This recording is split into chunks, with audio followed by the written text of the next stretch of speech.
Okay, तो चलो continue करते हैं।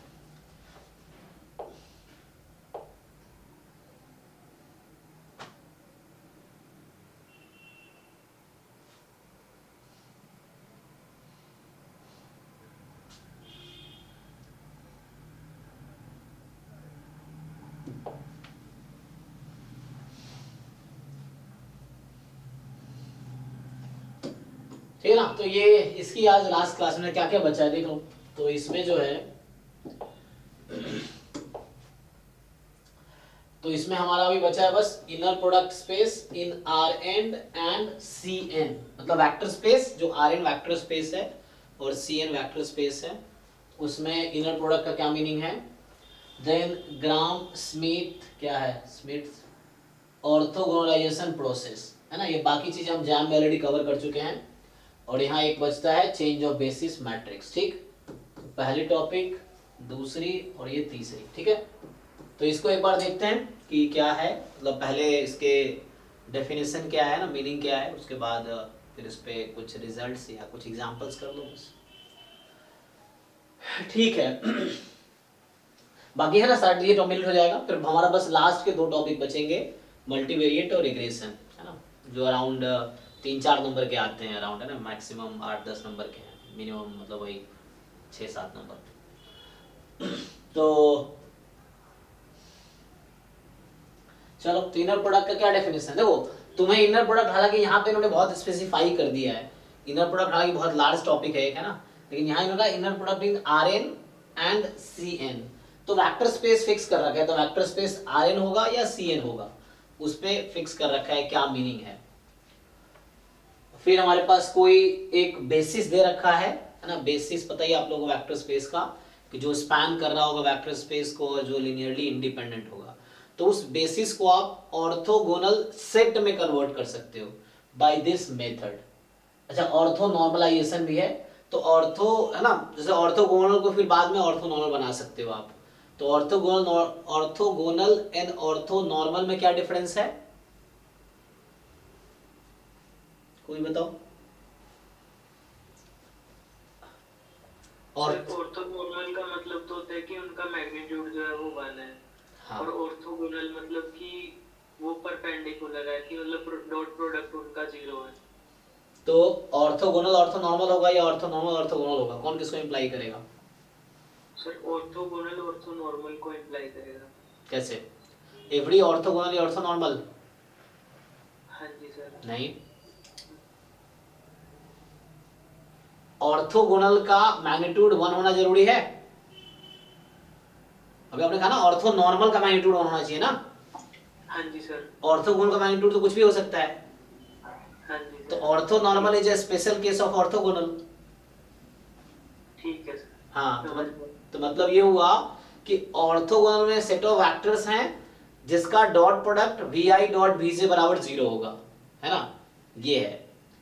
और ऑर्थो नॉर्मल में क्या है कि vi डॉट vj 0 होगा, साथ में ईच वेक्टर का मैग्नीट्यूड 1 होगा, एक ये भी रेस्ट्रिक्शन है ना। तो every orthonormal vector is orthogonal, है ना, बट एवरी ऑर्थोगोनल में नॉट बी ऑर्थो नॉर्मल, ये है। मतलब ऑर्थो नॉर्मल में एक कंडीशन एक्स्ट्रा ऐड हो गया कि मैग्नीट्यूड 1 होनी चाहिए, मतलब नॉर्म 1 होना चाहिए, ये है। तो यही था ऑर्थो नॉर्मल। तो देखो पहले ऑर्थोगोनल बनाएंगे हम लोग, फिर उस ऑर्थोगोनल से ऑर्थो नॉर्मल बनाएंगे, ये है।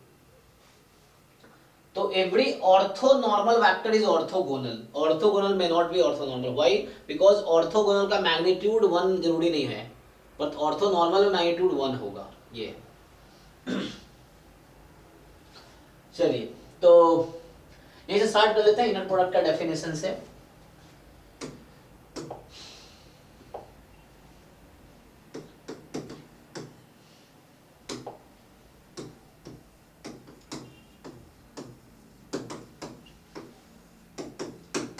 अभी मैं वी में लिख रहा हूं, वी मतलब कोई वेक्टर स्पेस है, ठीक है।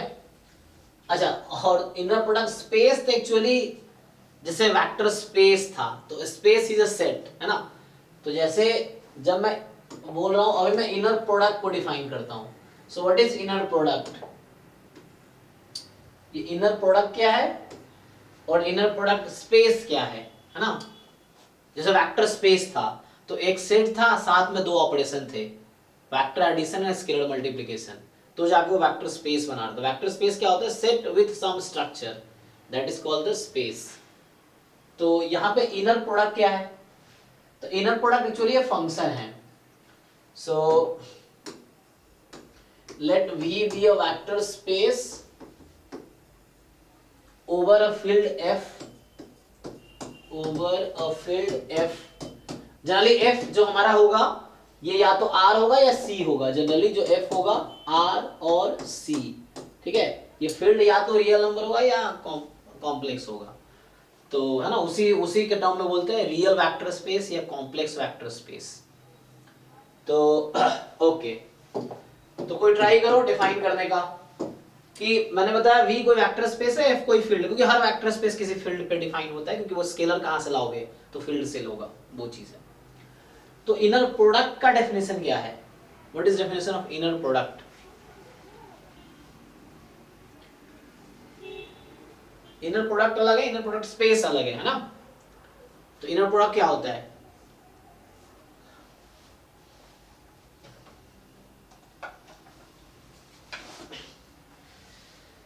सो जो इनर प्रोडक्ट है, इनर प्रोडक्ट जो मैं बोल रहा हूं, on a vector space, on a vector space V is a function, ये एक फंक्शन है, ठीक है। इनर प्रोडक्ट जो है किसी वेक्टर स्पेस पे एक फंक्शन है, जिसका नोटेशन ये होगा। तो जैसे आप देखते हैं ना f from a to b calculus में, तो वैसे ही f के जगह पे इसका ये नोटेशन है। अब बताओ इसका डोमेन क्या है? इनर प्रोडक्ट का डोमेन क्या है? So what is domain of this inner product? कितने एलिमेंट का तुम इनर प्रोडक्ट फाइंड करते हो? सर दो का क्रॉस n हो जाएगा। हाँ, तो यहाँ पे v क्रॉस v होगा, क्योंकि वो जो दो एलिमेंट का तुम जिसका इनर प्रोडक्ट निकालते हो वो कहां से आता है? वेक्टर स्पेस से। तो जो लिखते हैं ना u कॉमा v आप लिखते होंगे ना, तो यहाँ कॉमा भी लगा सकता हूँ। सो u कॉमा v आप लिखते हैं, तो वो जो u कॉमा v एक्चुअली वो u v दोनों सेम वेक्टर स्पेस से आते हैं, तो ये v क्रॉस v इसका डोमेन है, ठीक है। तो इसका डोमेन है v क्रॉस v, और इसका रेंज क्या है? सर रेंज तो R ही होगा, मतलब हाँ, अगर रियल इनर प्रोडक्ट की बात कर रहे हैं तो R होगा, है ना। अगर कॉम्प्लेक्स इनर प्रोडक्ट की बात कर रहे हैं तो C होगा, इस तरीके से। तो जैसे है ना, रियल इनर प्रोडक्ट की बात करोगे तो R होगा, तो हालांकि यहाँ भी एक फील्ड हो जाएगा, तो ये अलग फील्ड हो जाएगा, ये अलग है। तो अगर रियल इनर प्रोडक्ट की हम बात कर रहे हैं तो ये R हो जाएगा, ये है। ओके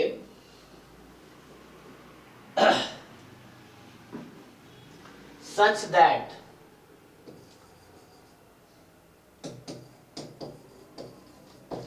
तो एक फंक्शन है जो कुछ कंडीशंस को सेटिस्फाई करेंगी। जैसे पहला कंडीशन है कि मान लो u या v जैसे लिखना है, सो u कॉमा u कोई एलिमेंट है वेक्टर स्पेस का, या v लेना चाहो v ले सकते हो। So like v comma v, जो इनर प्रोडक्ट ये हमेशा पॉजिटिव मतलब नॉन नेगेटिव होगा for all small v belongs to capital V। इसी में आगे लोग लिखते हैं, मैं थोड़ा अलग करके लिख देता हूं, बुक में देखोगे इसी के साथ लिखा रहता है। फिर v कॉमा v ये 0 होगा इफ एंड ओनली इफ क्या होगा? सर अगर v 0 होगा, हाँ, so if and only if v is 0 vector. फिर तीसरी कंडीशन आती है, अब बुक में लोग एक साथ लिखते हैं, मैं अभी अलग अलग लिख देता हूं, कि जैसे लैम्बडा टाइम v कॉमा कोई और दे लो, u ले लो चाहो तो यहां पे क्या होगा कि लैम्बडा को बाहर कर सकते हो, v कॉमा u ये हो जाएगा। लैम्बडा क्या है? लैम्बडा कोई कांस्टेंट है ना, स्केलर से जो आया, ये स्केलर जो फील्ड लिया था ना, तो यहाँ लैम्बडा जो है, लैम्बडा बिलोंग्स टू फील्ड, जो हम फील्ड लिए थे। और जो चौथी कंडीशन है कि v1 plus v2 comma u ये किसके इक्वल होगा? v1 कॉमा v2 है ना, v1 plus v2 comma u ये होगा v1 comma u plus V2 comma U, ठीक है, ये रहेगा। तो तुम देखते हो क्या बुक में लोग क्या करते हैं, इन दोनों को एक साथ लिखते हैं, वो है ना, ए जैसे AV1 प्लस BV2 इस तरह से। और एक और कंडीशन है पांचवा, क्या कंडीशन है,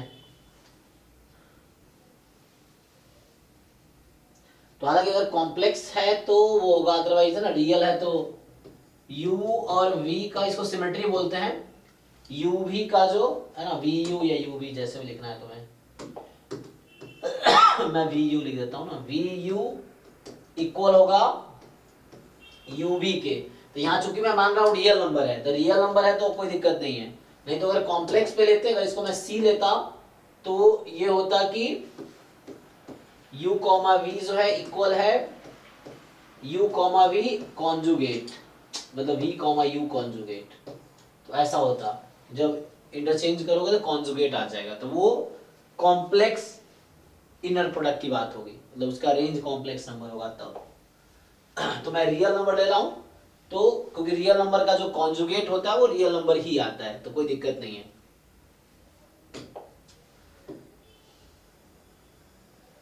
सो ये हमारे पास है, सो U V, ठीक है, ओके। अब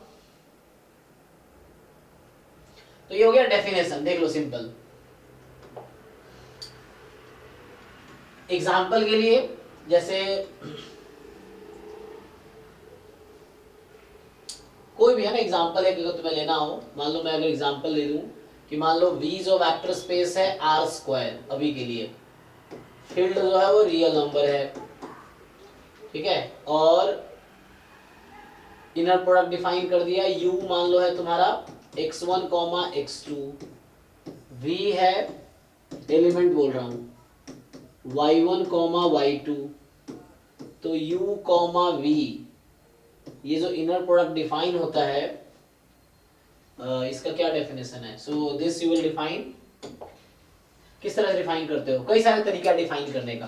अगर मैं बोलता हूँ स्टैंडर्ड इनर प्रोडक्ट है तो ये हो जाएगा, जैसे ऐसा लिखते हैं लोग है ना, हालांकि ये मैंने यू भी ऐसा लिख दिया है, लेकिन जो वेक्टर जब हम लिखते हैं ना तो वेक्टर जनरली ऐसा होता है कि जब आप वेक्टर लिखने की बात करते हैं तो x1 x2, v आप लिखेंगे तो y1 y2, इस तरह से होगा। तो ये जैसे लिखते हैं x ट्रांसपोज y, इसको ओपन कर दोगे तो यही इक्वल आ जाएगी, ट्रांसपोज लेके मल्टीप्लाई कर दो, x1 y1 plus x2 y2, यही आ जाएगा ना।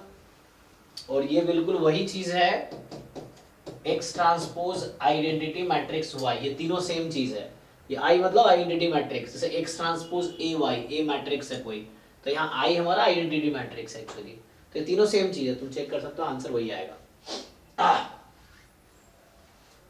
तो ये इनर प्रोडक्ट्स है, तुम आप इसको वेरीफाई कर सकते हो अगर चाहो तो तुम ये कंडीशन सारे वेरीफाई कर सकते हो कि यू करेंगे तो वो है ना पॉजिटिव रहेगा, ऑब्वियसली नॉन नेगेटिव रहेगा, जीरो होगा तो जीरो हो जाएगा, लैम्डा कांस्टेंट ले लो तो लैम्डा कॉमन ले सकते हो बाद में, फिर सम है तो वैसे ब्रेक हो जाएगा, और यू भी और वी यू इंटरचेंज करने पे कोई फर्क नहीं पड़ेगा। तो ये इन एग्जाम्पल दे रहा हूँ जस्ट मैं, ऐसे फंक्शन में भी हो सकता है। दूसरा एग्जाम्पल जैसे कई बार लोग फंक्शन में डिफाइन करते हैं कि वेक्टर स्पेस क्या है, set of functions from A B to R, और ये कॉन्टिन्यूअस फंक्शन है मान लो है ना, दिस इज कॉन्टिन्यूअस फंक्शन, तो लोग ऐसे भी डिफाइन करते हैं, फील्ड अभी रियल नंबर ही है ना, तो यहाँ पे तुम्हारा जो इनर प्रोडक्ट डिफाइन करेगा, अब यहाँ जो भी एलिमेंट यूवी में होंगे, जैसे एफ एक्स बिलोंग करेगा वी, यहाँ तो यूवी लिया था ना आर स्क्वायर में था इसीलिए,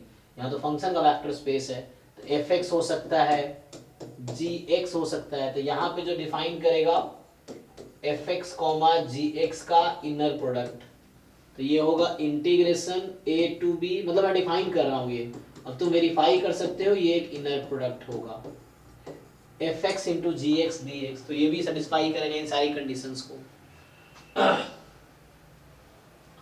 ठीक है, तो ये भी एक इनर प्रोडक्ट है।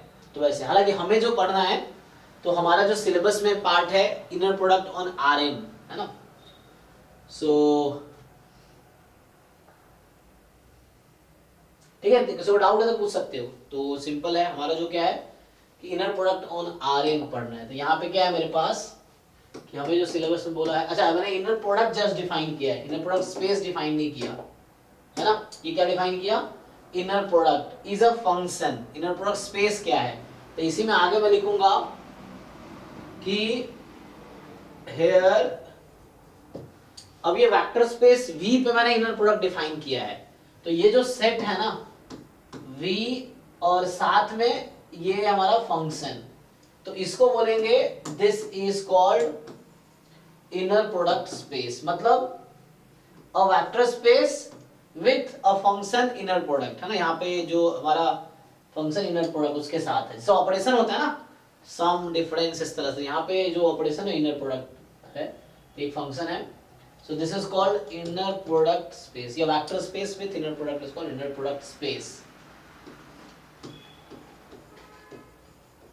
Inner product space. तो उसको बोलेंगे inner product space है ये, ठीक है। Otherwise this is just inner product और V के साथ है तो inner product space हो गया। तो हमें ऐसे बोलता है ना inner product on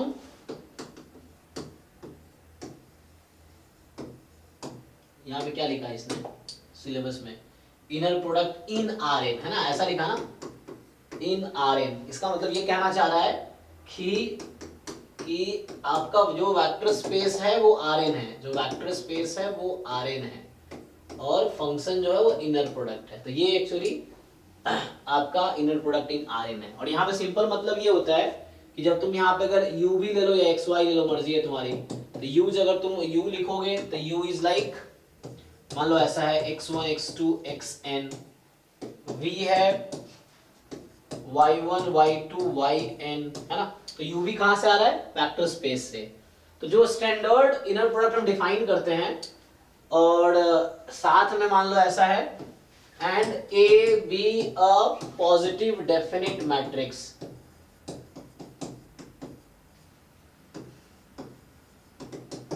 तो इनर प्रोडक्ट डिफाइन होता है यहाँ पे क्या, तो UV का इनर प्रोडक्ट इन जनरल जो डिफाइन होता है वो ऐसा होगा। क्या लिखते हो तुम लोग, याद है, या XY के टर्म में लिख सकते हो। इसका नाम मैं अगर स्मॉल x दे दूं, बुक में तुम देखोगे स्मॉल x, ये मान लो स्मॉल y है, तो यहाँ पे inner product of x, y क्या रहता है, कैसे डिफाइन किया होता है ये होगा x ट्रांसपोज AY, ये होगा x ट्रांसपोज AY। इसको ओपन करोगे तो क्या बनेगा, आइडिया है। पहला एलिमेंट क्या होगा, अगर तुम मल्टीप्लाई करो x ट्रांसपोज, ये ऐसा रहेगा जैसे मैं लिखता हूं यहाँ पे, x ट्रांसपोज तुम्हारा होगा x1 x2 xn, a जो तुम्हारा है a11 a12 a1n ऐसे चलेगा, an1 से ann स्क्वायर मैट्रिक्स है, और यहाँ y1 y2 yn। तो क्या लगता है इसको मल्टीप्लाई करके क्या आएगा, पहला एलिमेंट क्या आएगा अगर तुम मल्टीप्लाई करोगे तो,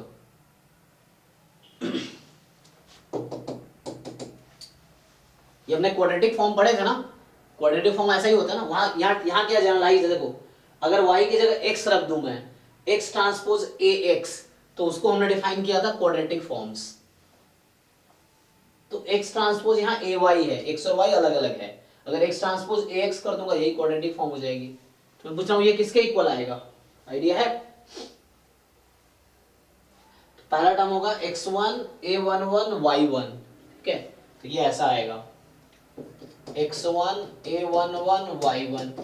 अगला टर्म क्या होगा, तो इसके बाद x1 y1, अगला टर्म होगा x1 y2, तो क्या होगा, ये होगा x1 a12 y2 एंड चलता रहेगा। लास्ट टर्म क्या आएगा इसमें,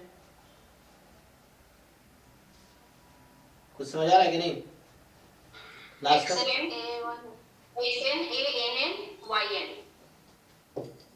xn ann yn। जैसे इसका एग्जांपल देखो, एग्जांपल से समझ आएगा। जैसे a मेरे पास एक मैट्रिक्स है, जैसे 1 2 3 और मान लीजिए 7, ठीक है, इस तरह से। लेकिन ये पॉजिटिव डेफिनेट तो है नहीं, है ना, पॉजिटिव डेफिनेट है ये, पॉजिटिव डेफिनेट होने के लिए क्या होना चाहिए, सिमेट्रिक होना चाहिए, है ना। क्योंकि सिमेट्रिक मैट्रिक्स जिसके आइगन वैल्यू सारी पॉजिटिव हैं, सो दे आर पॉजिटिव डेफिनेट। ठीक है, तो सिमेट्रिक बनाने के लिए मुझे यहाँ पे 2 ही लेना पड़ेगा, तो यहाँ पे चलो अभी पॉजिटिव है। अब ठीक है, तो यहाँ पे अगर आप इनर प्रोडक्ट डिफाइन करोगे तो ए है आपके पास, है ना, वेक्टर स्पेस मेरा है आर स्क्वायर। ठीक है, एक्स वही है x1, x2, y है y1, y2। अब मुझे डिफाइन करना है इनर प्रोडक्ट, इसको बोलते हैं स्टैंडर्ड इनर प्रोडक्ट, है ना। तो स्टैंडर्ड मतलब आइडेंटिटी मैट्रिक्स वहां हो जाता है, यहाँ पे ए लिया मैंने, तो इसका जो आएगा x transpose A Y. x transpose का मतलब x1, x2, a का मतलब 1, 2, 2, 7, y का मतलब y1, y2। तो अगर इसको आप मल्टीप्लाई करोगे तो क्या मिलेगा मुझे, x1, y1। समझ आ रहा आप लोग क्या करेंगे हम, तो x1, y1 होगा, क्या होगा बताओ जिनको समझ आया। अगला एलिमेंट क्या होगा,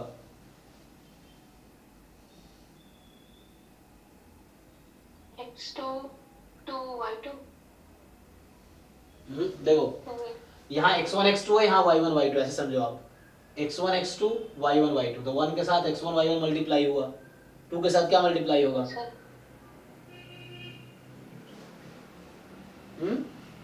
x2 2x1 y1। हाँ, जैसे यहाँ x1, y1, sorry x1, x2, y1, y2। तो ये x1, y1 1 में हुआ ना, x1 2 टाइम y2, सो 2 टाइम x1, y2। फिर इसके लिए होगा x2, y1, सो 2 टाइम x2, y1। इसके लिए होगा x2, y2, 7x2, y2। तो ये है इनर प्रोडक्ट स्पेस होगा।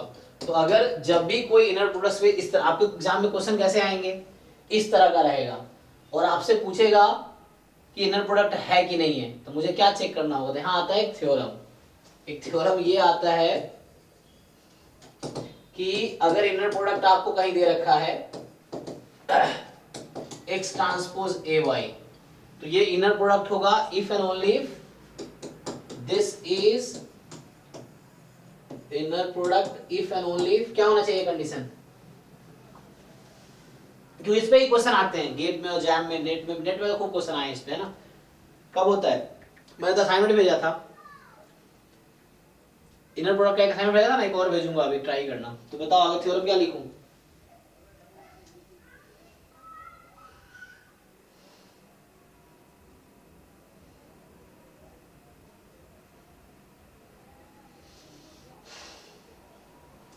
इनर प्रोडक्ट इन Rn, है ना, inner product in Rn if and only if, क्या होगा, क्या लिखूं,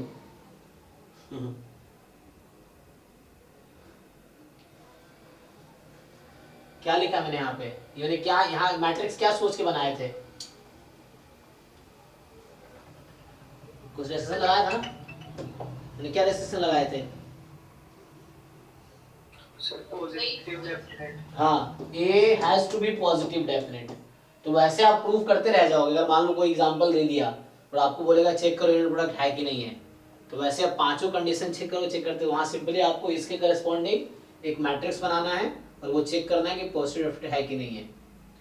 so this is positive definite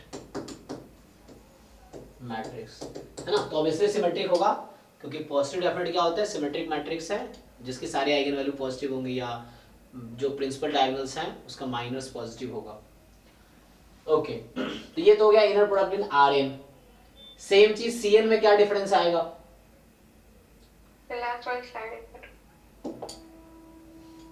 देखो, तो ये Rn में था, अब Cn में क्या डिफरेंस आएगा, Rn की जगह अगर मैं Cn कर दूं तो क्या डिफरेंस आएगा,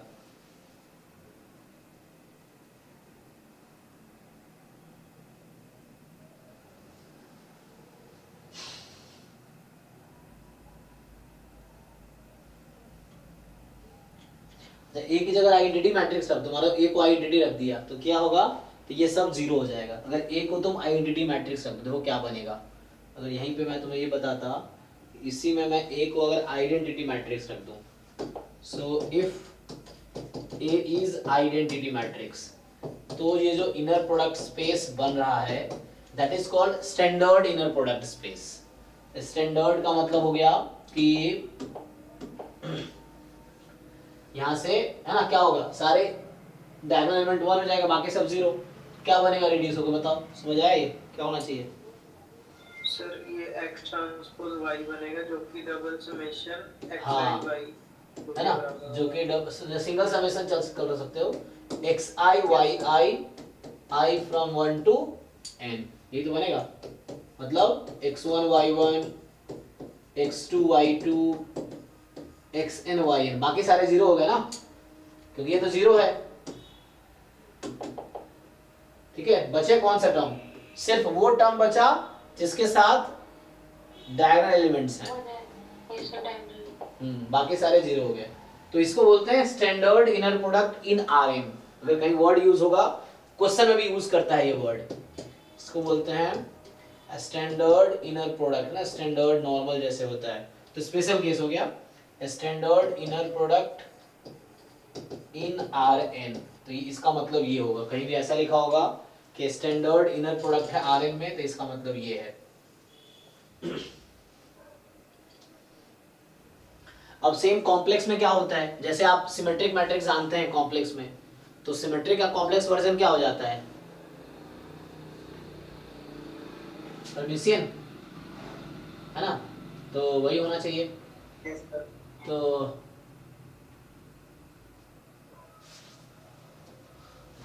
पॉजिटिव डेफिनेट, तो हमने जो पढ़ा था पॉजिटिव डेफिनेट रियल के लिए पढ़ा था ना, रियल मैट्रिक्स के लिए, वही चीज आप उसके लिए पढ़ सकते हो। तो सिमेट्री का जो हर्मिशियन मैट्रिक्स होगा, जो मतलब कॉम्प्लेक्स मैट्रिक्स में पॉजिटिव डेफिनेट का क्या मतलब, वही हर्मिशियन मैट्रिक्स होगा एक, जिसके सारे आइगन वैल्यूज पॉजिटिव होंगे, इस तरह से कुछ।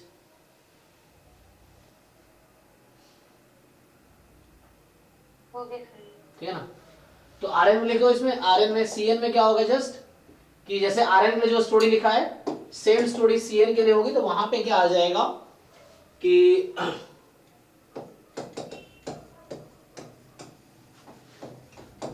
इनर प्रोडक्ट इन Cn। C मतलब कॉम्प्लेक्स फील्ड, मतलब यहाँ पे कहने का मतलब ये हो गया कि जो वेक्टर स्पेस है वो Cn है, मतलब C मतलब कॉम्प्लेक्स नंबर और n है मतलब डायमेंशन n है। ठीक है ना, और ये चीज है। फील्ड डिपेंड करता है आप फील्ड क्या लेना चाहते हो, R या C, तो ये फील्ड अभी R ले लेते हैं।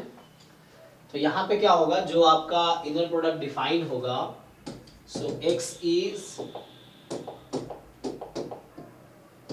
x1 x2 xn और y है y1 y2 yn। ठीक, तो यहाँ पे जो इनर प्रोडक्ट डिफाइन होगा xy का, अब ट्रांसपोज की जगह आप क्या लिखते हैं, स्टार। तो क्या करते हो तुम लोग ट्रांसपोज में, स्टार का मतलब क्या होगा, ट्रांजुगेट, ट्रांसपोज एंड कॉन्जुगेट। हाँ ठीक है, तो x स्टार ay, ये हमने यूज किया था हर्मिशियन मैट्रिक्स जो होता है, इसका क्या मतलब है, तो इसका मतलब ये होगा कि आपको यहाँ पे जब आप लिखोगे, सो x1 conjugate x2 conjugate and so on, है ना, तो ये मैट्रिक्स है। तो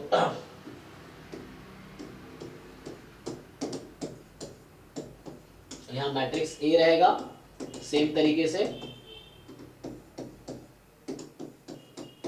ऐसे रहेगा ना, और यहाँ पे y1 y2 yn। ठीक है, तो ये हो गया इनर प्रोडक्ट इन Cn। इसी में A की जगह तुम I रख दो, अगर A को तुम I रख दोगे तो क्या होगा, है ना, तो ये सब कहाँ से आ रहा है, दोनों वहाँ Cn से बिलोंग कर रहा है, मतलब ये कॉम्प्लेक्स नंबर्स हैं, ये जो एलिमेंट है दोनों वेक्टर स्पेस के एलिमेंट है, ये Cn से आ रहा है, मतलब these are complex numbers, these are complex numbers। तो अब A हमारे पास I है, तो उस केस में ये क्या ट्रांसफर हो जाएगा, x, y जो होगा ये क्या हो जाएगा, तो A तो I हो गया, तो जस्ट बनेगा ये x स्टार y, और x स्टार y क्या लगता है, क्या बनेगा, अच्छा इसको तुम ओपन करते हो वैसे ही बनता है, जैसे पीछे लिखा था ना सेम करते, x1 बार a11 y1, फिर ऐसे x1 bar a12 y2 and so on चलता रहता।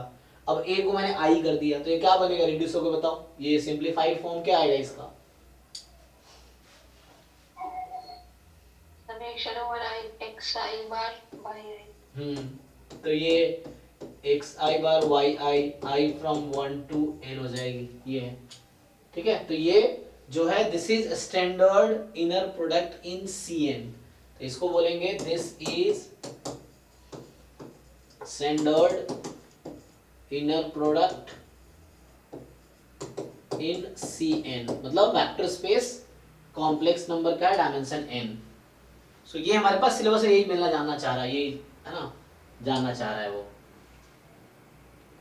तो ये तो हो गया डेफिनेशन, ठीक है, इनर प्रोडक्ट का। एक दो क्वेश्चन देख लो, अब जहां चेक करना हो इनर प्रोडक्ट है कि नहीं है, जैसे बहुत सारे क्वेश्चंस हैं, देखो मैंने पीडीएफ भेजा होगा कहीं पे, है ना, देखो उसमें इनर प्रोडक्ट चेक करना हो जहां पे इस तरह के केस दे रखे हो।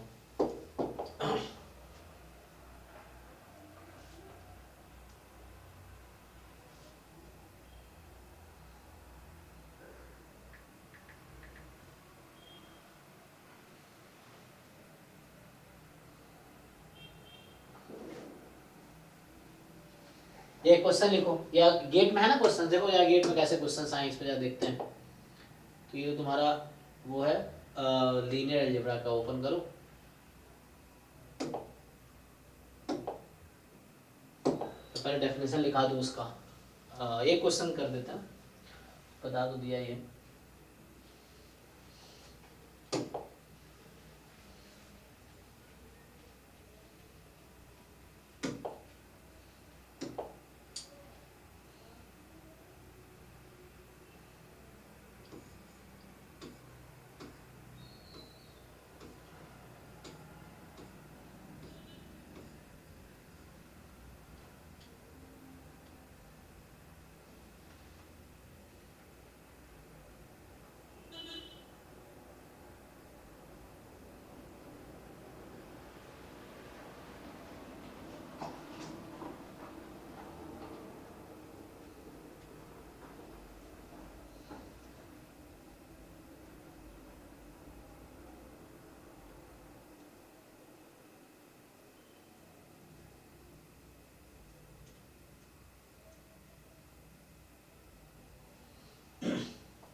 थोड़ा अलग सा नहीं दिख रहा है पहले से, पहले तो दिखता था।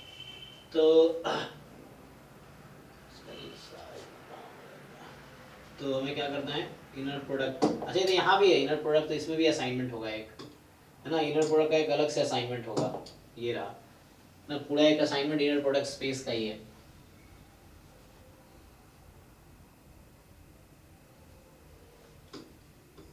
लेकिन देखना है कितना रेलेवेंट है कि नहीं, क्योंकि इसमें बहुत एडवांस होगा, तुम्हारे लिए उतना एडवांस है नहीं, है ना, क्योंकि इसमें बहुत एडवांस चीजें भी होंगी। क्योंकि इनर प्रोडक्ट इन जनरल हमें देखो सिलेबस में क्या लिखा है, इनर प्रोडक्ट इन Rn और Cn, तो उसने कहीं इंटीग्रल वाला क्वेश्चन नहीं आएगा तुम्हारा, जो भी वेक्टर स्पेस होगा वो सेट ऑफ पॉलिनोमियल या सेट ऑफ मैट्रिसेस ये सब नहीं होगा, सेट ऑफ फंक्शंस वाला। हमें वेक्टर स्पेस सिलेबस में फिक्स कर दिया है कि Rn ही है या Cn ही है, तो कोई दूसरे टाइप का क्वेश्चंस नहीं आएगा। तो इसमें तो बहुत जनरल कॉन्सेप्ट होंगे, है ना। चलो अभी ये छोड़ते हैं, गेट वाला क्वेश्चन से कर लेते हैं। ऐसे अभी ग्राम स्मिथ वाला पढ़ना है हमें, है ना, ये क्योंकि इसमें बहुत एडवांस, क्योंकि ये मैथ में ना, जैसे मान लो जो गेट मैथमेटिक्स के लिए पढ़ रहा है इनर प्रोडक्ट स्पेस, तो उसको बहुत डिटेल में पढ़ना है। हमें सिर्फ इनर प्रोडक्ट पढ़ना है Rn या Cn पे, वेक्टर स्पेस फिक्स हमारा दो ही वेक्टर स्पेस है, तो Rn या Cn, वरना वेक्टर स्पेस चेंज होगा तो उसके हिसाब से इनर प्रोडक्ट स्पेस चेंज होता रहेगा इनर प्रोडक्ट को। ये हमें जो पढ़ना है मेनली उस पे ही। तो इसमें देख लेते हैं गेट लीनियर अलजेब्रा का जो असाइनमेंट है, तो यहाँ पे कम है, ये मैंने उससे पहले भेजा थी तो उसका था ये किस टॉपिक पे था, अभी गेट का ही है ना।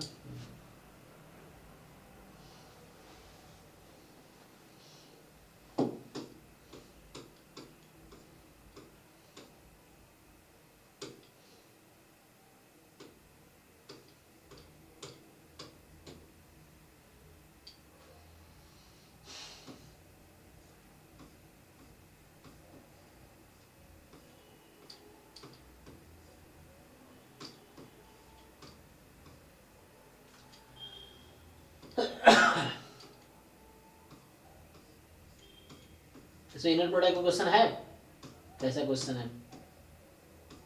सर लेटेस्ट ईयर में आया हुआ है। जैसे एक तो ये है, लेकिन ऑर्थोगोनल पे है ये, ऑर्थोगोनल। अच्छा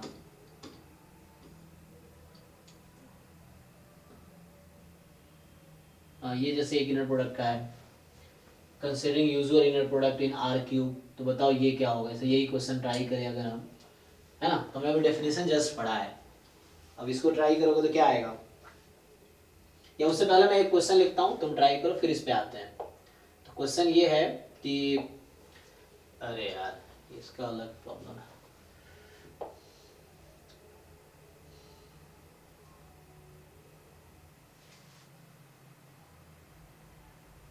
तो भी इनर प्रोडक्ट एक दो क्वेश्चन कर लेते हैं, क्योंकि टाइम भी हमारा है ना कमी है।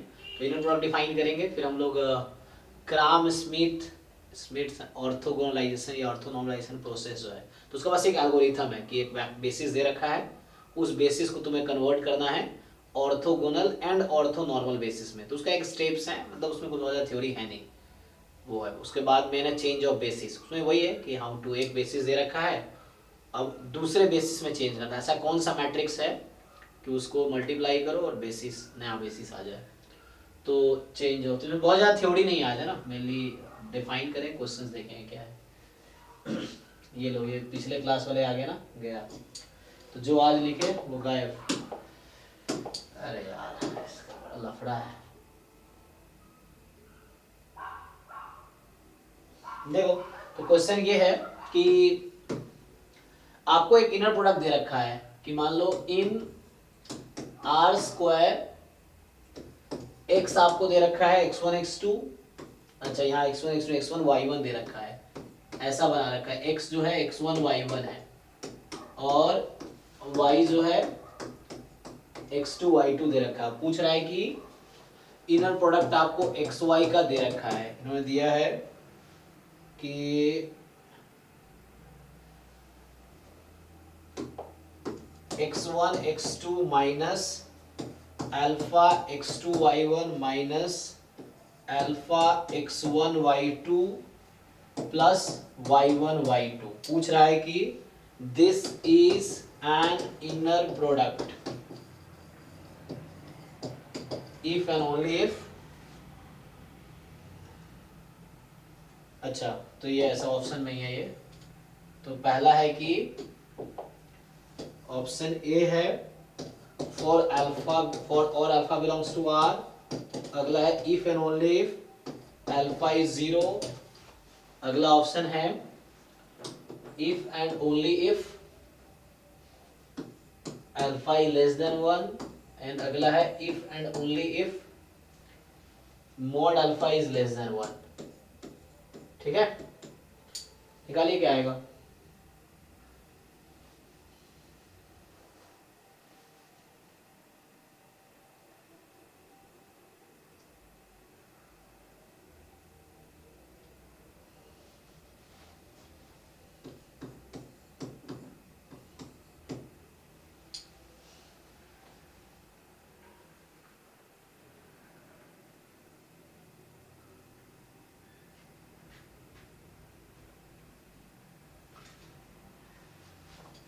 तो दिमाग लगाओ, तो जो अभी पढ़े उसके हिसाब से। तो जो वेक्टर स्पेस इन Rn था, तो Rn की जगह R2 हो गया। अब इसका बताओ, चलो मैं कर ही देता हूँ, इतना टाइम वेस्ट करने से अच्छा। देखो, तो मुझे क्या करना है, हम लोग क्या करते थे, x ट्रांसपोज ay टाइप का बनाएंगे ना। तो x ट्रांसपोज का मतलब x1 y1 दिस, यहाँ पे x2 y2। क्या आप लोग बता सकते हो ये मैट्रिक्स कौन सा है बीच में, क्या होगा एंट्रीज मैट्रिक्स में? ए मैट्रिक्स की एंट्रीज क्या है? एंट्रीज 1 1 होगा sir. Okay, x1 x2 y1 y2, हाँ उसके बाद सर ऑफ डायगोनल का मतलब अल्फा होगा। अल्फा होगा या माइनस अल्फा होगा? यहाँ देखो क्या था, अच्छा वो तो गायब हो गया। Minus alpha minus alpha. ठीक है ना, x1 y1 x2 y2 यही होगा ना। तो ये हो गया। तो ए मेरे पास अभी आया 1 माइनस अल्फा 1। अब ये इनर प्रोडक्ट होने के लिए ए पे क्या रेस्ट्रिक्शन है, ए को क्या होना पड़ेगा?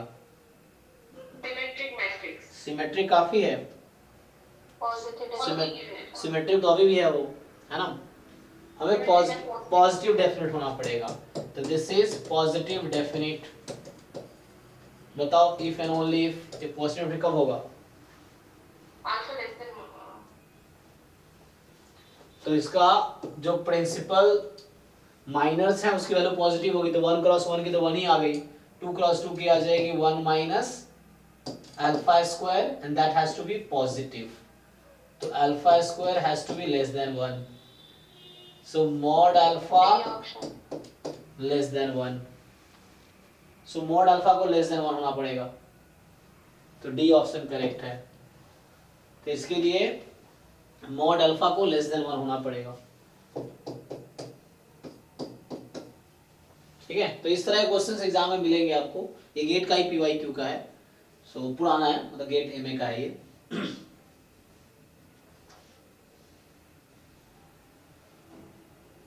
चलिए नेक्स्ट क्वेश्चन देखिए। हाँ, जैसे वो क्वेश्चन था उसको ट्राई करो।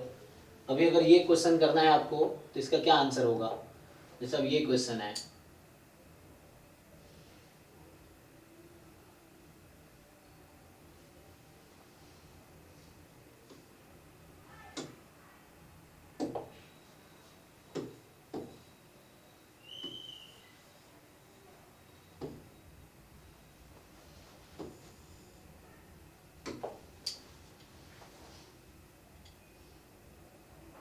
बताइए। तो इसका आंसर क्या हो सकता है? इसने पूछा है कि M कोई 3 क्रॉस 3 की रियल मैट्रिक्स है जिसकी आइगन वैल्यूज दे रखी है आपको, और U भी W क्या है? आइगन वेक्टर है उसका। अच्छा, एक्स वाई दो वेक्टर है इस तरीके से कि यूजुअल इनर प्रोडक्ट है आर क्यूब में, जो हमने लिखा था। तो यूजुअल इनर प्रोडक्ट है आर क्यूब में, तो value of x plus Y magnitude का स्क्वायर क्या होगा? तो x प्लस वाई के मैग्नीट्यूड का स्क्वायर का क्या होगा वैल्यू?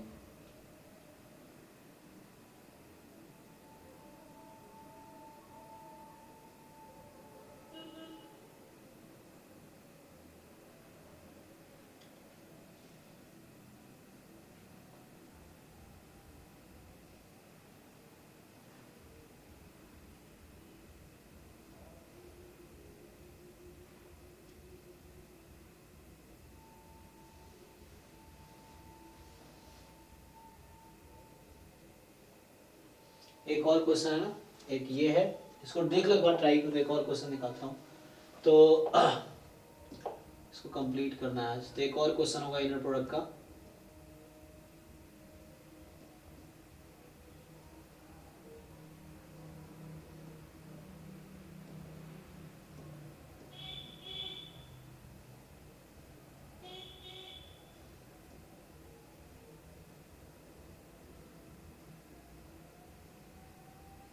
तो इसमें आ गए तो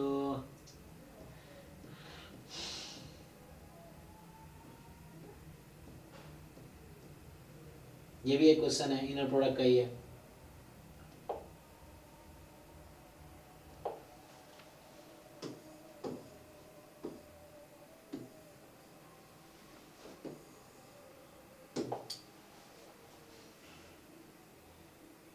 ठीक है, दूसरा क्वेश्चन है ये।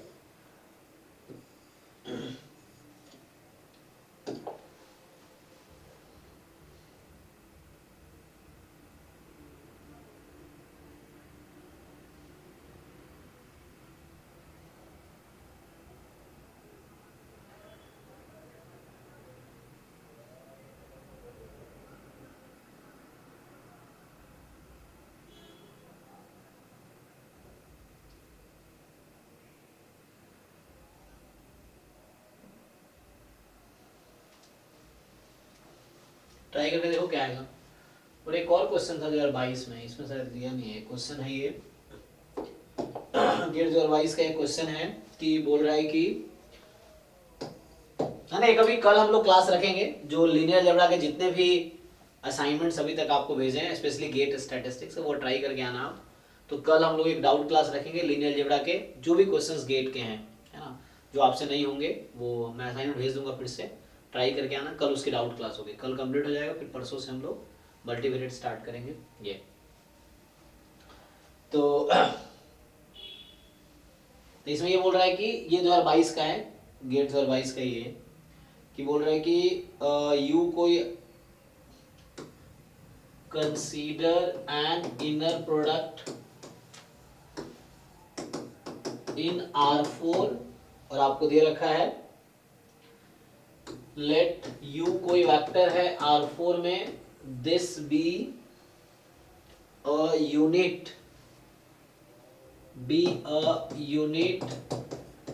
Vector orthogonal to. अभी ऑर्थोगोनल क्या होता है? ऑर्थोगोनल टू ये डिफाइन करना पड़ेगा नहीं, to the subspace, orthogonal to the subspace S जो है x1 x2 x3 x4 such that, मतलब इसका transpose belongs to R4 such that, मतलब एक कॉलम है एक्चुअली, और यहाँ बता रखा है कि summation xi from 1 to 4 is 0, और आगे बोल रहा है इफ एक v वेक्टर है जो है 1 - 2 1 1 transpose, so 1 - 2 1 1 transpose and this is this, and बोल रहा है कि u and v minus alpha u, तो u तो वेक्टर है, v वेक्टर है, अल्फा कांस्टेंट है, this are orthogonal then the value of alpha square पूछा है इज, क्या आएगा? हाँ, तो इसे डेफिनेशन में जस्ट देखा, क्वेश्चन थोड़े ना घुमा के पूछ रहा है। ये ऑर्थोगोनल पता है ना वो क्या होता है? ऑर्थोगोनल का डेफिनेशन सिंपल है कि मान लो ऐसा है कि ऑर्थोगोनल क्या होता है? ऑर्थोगोनल का मतलब है कि कोई दो वेक्टर है ना, लेट्स से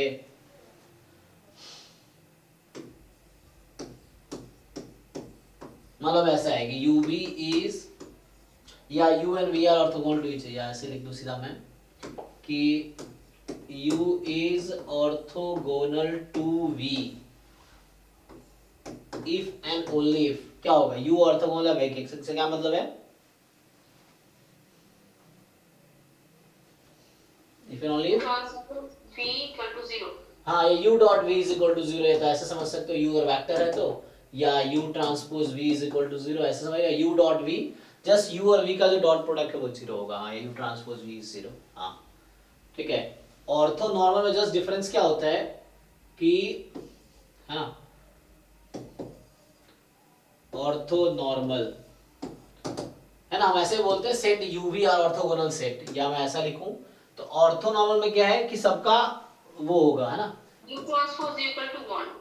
नहीं नहीं नहीं u and v are orthonormal। orthonormal इसका क्या मतलब है? if and only if, ये तो होगा ही, साथ में u transpose u is 1, v transpose v is 1, तो इसका मतलब ये हुआ u ट्रांसपोज u का, आप लोगों ने लोअर क्लास में पढ़ा होगा वेक्टर a डॉट a बराबर क्या होता था?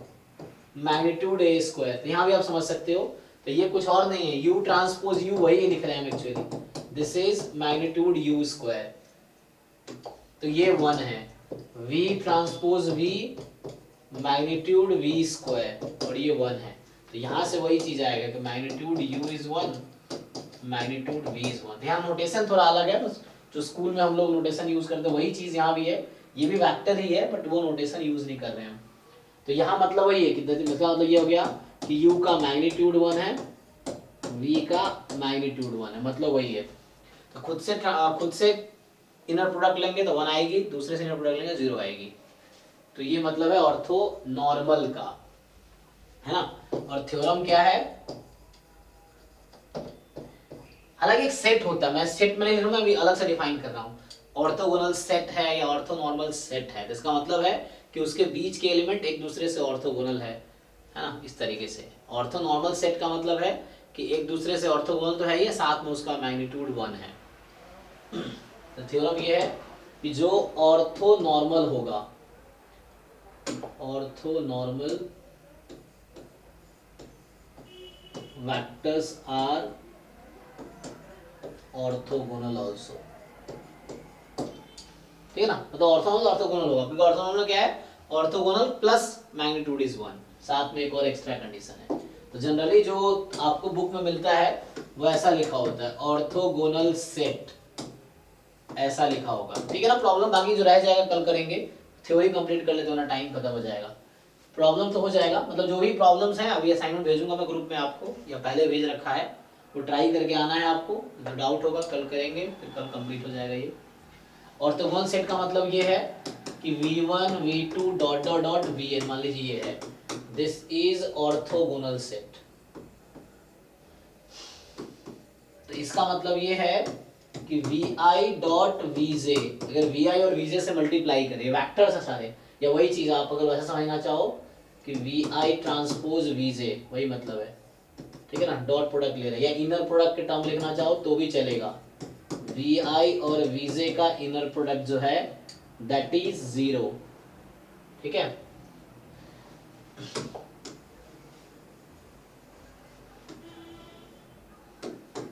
That is 0 for all i different than j, है ना। जब i j डिफरेंट है तो इन दोनों का डॉट प्रोडक्ट 0 रहेगा, या ऐसे समझ लो आप ट्रांसपोज है या इनर प्रोडक्ट है 0 रहेगा, ठीक है। ऑर्थो नॉर्मल में क्या होगा, ऑर्थो नॉर्मल सेट, तो उसमें ये होता है कि सेट है v1 v2 vn, this is ortho normal set. ये ऑर्थो नॉर्मल होगा if and only if same condition आएंगे, जो यहाँ पे है वो तो होगा ही,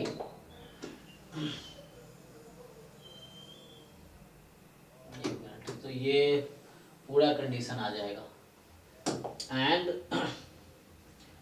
ये तो आएगा ही साथ में, एंड अगर सेम ले लूं मैं, जैसे vi डॉट vi, ठीक है, या वही चीज है कि vi और vi का इनर प्रोडक्ट, ये हाफ समझो vi ट्रांसपोज vi, ये कुछ नहीं मैग्नीट्यूड ऑफ vi का स्क्वायर हो जाएगा, और दैट शुड बी 1। तो खुद से या ij इक्वल कर दूं, यहाँ क्या किया, ij को इक्वल कर दिया। जब ij डिफरेंट है तो डॉट प्रोडक्ट 0 आएगी, ij इक्वल है तो डॉट प्रोडक्ट 1 आएगी, है ना। और यही चीज होता है ऑर्थोगोनल मैट्रिक्स में। जो ऑर्थोगोनल मैट्रिक्स है ना, उसके हर कॉलम ऑर्थो नॉर्मल होता है ना। So columns of orthogonal matrices are orthonormal vectors, या rows of orthogonal matrices are orthonormal vectors, rows and columns दोनों। ओके, तो चलिए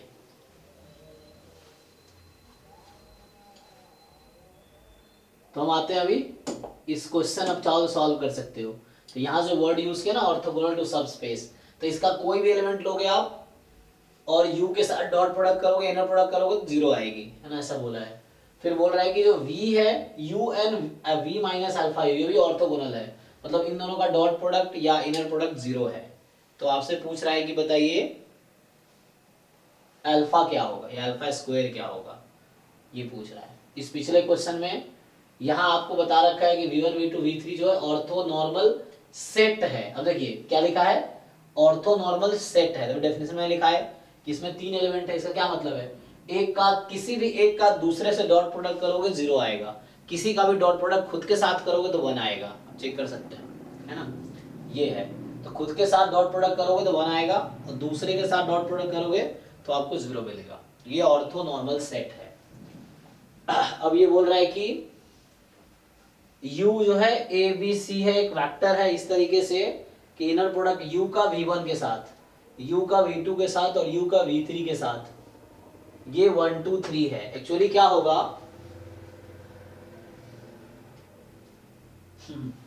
यहाँ पे ये लिनियरली इंडिपेंडेंट सेट है, ये बेसिस है आर क्यूब का, एक्चुअली ये बेसिस है आर क्यूब का। तो any element can be written as a linear combination of this. तो इनफैक्ट जो u है that can also be written as a linear combination of this. Okay ठीक है ना। तो इसको मैं सॉल्व कर देता हूँ, ये आसान सा लग रहा है मुझे। देखिए ये कह रहा है कि तो जो u है ना that can be written as c1 v1 c2 v2 c3 v3, यही होगा। तो अगर मैं u और v1 का इनर प्रोडक्ट लूंगा तो क्या आएगा, मतलब मैं बोल रहा हूँ u का डॉट प्रोडक्ट v1 के साथ ले रहा हूँ। क्या लगता है आपको, क्या आंसर आएगा?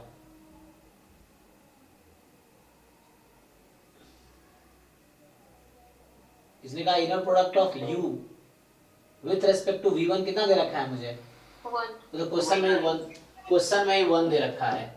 अच्छा तो वैसे तो अच्छा वो तो ऐसे इक्वेशन दे रखा है ना, u डॉट v2 ये क्वेश्चन में 2 दे रखा है, u डॉट v3 क्वेश्चन में 3 दे, ये तो क्वेश्चन में ही दे रखा है, u v2 u v3।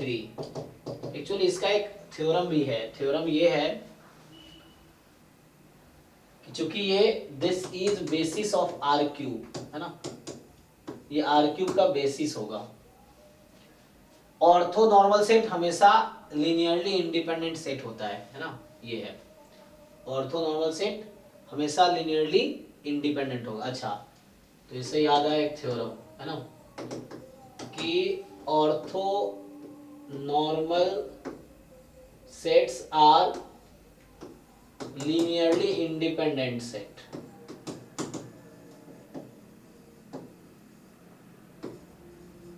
क्या इसका कन्वर्स ट्रू है?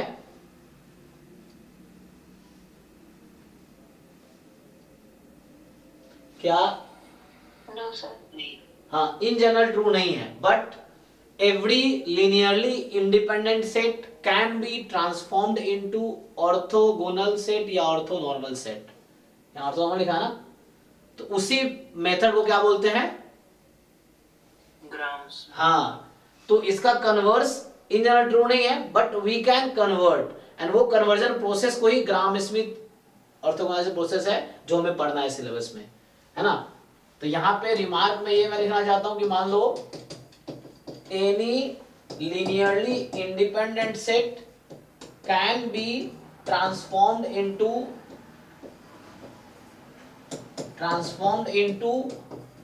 orthogonal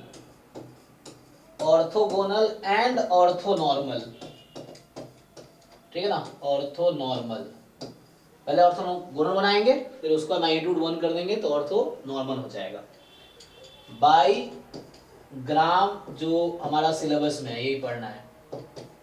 एस्कीमेट ऐसा तो स्पेलिंग है ना, ऑर्थोगोनलाइजेशन या ऑर्थोनॉर्मल प्रोसेस, अभी सिर्फ प्रोसेस लिख देता हूँ, ठीक है। तो यही हमें पढ़ना है कि कोई भी मुझे लिनियरली इंडिपेंडेंट सेट दे रखा है तो हम उस सेट के करस्पॉन्डिंग एक ऑर्थोगोनल एंड ऑर्थोनॉर्मल सेट बना सकते हैं, ये चीज है। तो यहाँ पे क्या है एक्चुअली, तो एक फॉर्मूला भी आता है वही कह रहा है। तो एक तरीका है कि आप u है उसका डॉट प्रोडक्ट v1 से ले लो तो एक इक्वेशन बनेगी। तो ये थोड़ा कॉम्प्लिकेट होगा है ना, अगर आप चाहो तो यहाँ से क्या होगा, पहली इक्वेशन आएगी यहाँ से a/√3 minus b/√3 plus c/√3 बराबर 1। फिर ऐसे ही डॉट कर सकते ना u का v के साथ, u तो ये दे रखा है v1 के साथ, u का v2 के साथ, u का v3 के साथ।